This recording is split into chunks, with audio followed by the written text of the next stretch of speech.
La Genèse, chapitre 7. L'Éternel dit à Noé, « Entre dans l'arche, toi et toute ta maison, car je t'ai vu juste devant moi parmi cette génération. Tu prendras auprès de toi 7 couples de tous les animaux purs, le mâle et sa femelle, une paire des animaux qui ne sont pas purs, le mâle et sa femelle, 7 couples aussi des oiseaux du ciel, mâle et femelle, afin de conserver leur race en vie sur la face de toute la terre. Car encore 7 jours, et je ferai pleuvoir sur la terre 40 jours et 40 nuits, et j'exterminerai de la face de la terre tous les êtres que j'ai faits. » Noé exécuta tout ce que l'Éternel lui avait ordonné. Noé avait 600 ans lorsque le déluge d'eau fut sur la terre. Et Noé entra dans l'arche avec ses fils, sa femme et les femmes de ses fils pour échapper aux eaux du déluge.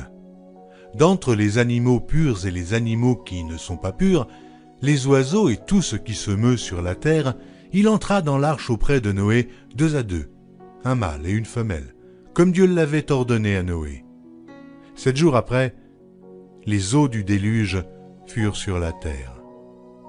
L'an 600 de la vie de Noé, le second mois, le 17e jour du mois, en ce jour-là, toutes les sources du grand abîme jaillirent et les écluses des cieux s'ouvrirent. La pluie tomba sur la terre 40 jours et 40 nuits. Ce même jour entrèrent dans l'arche Noé, Sem, Cham et Japheth, fils de Noé, la femme de Noé et les 3 femmes de ses fils avec eux. Eux et tous les animaux selon leur espèce, tout le bétail selon son espèce, tous les reptiles qui rampent sur la terre selon leur espèce, tous les oiseaux selon leur espèce, tous les petits oiseaux, tout ce qui a des ailes. Ils entrèrent dans l'arche auprès de Noé 2 à 2, de toute chair ayant souffle de vie. Il en entra mâle et femelle de toute chair, comme Dieu l'avait ordonné à Noé, puis l'Éternel ferma la porte sur lui. Le déluge fut 40 jours sur la terre. Les eaux crurent et soulevèrent l'arche, et elle s'éleva au-dessus de la terre.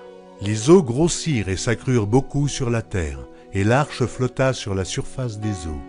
Les eaux grossirent de plus en plus, et toutes les hautes montagnes qui sont sous le ciel entier furent couvertes. Les eaux s'élevèrent de 15 coudées au-dessus des montagnes qui furent couvertes. Tout ce qui se mouvait sur la terre périt, tant les oiseaux que le bétail et les animaux, tout ce qui rampait sur la terre, tous les hommes, tout ce qui avait respiration, souffle de vie dans ses narines et qui était sur la terre sèche, mourut. Tous les êtres qui étaient sur la face de la terre furent exterminés, depuis l'homme jusqu'au bétail, aux reptiles et aux oiseaux du ciel. Ils furent exterminés de la terre, il ne resta que Noé et ceux qui étaient avec lui dans l'arche. Les eaux furent grosses sur la terre pendant 150 jours.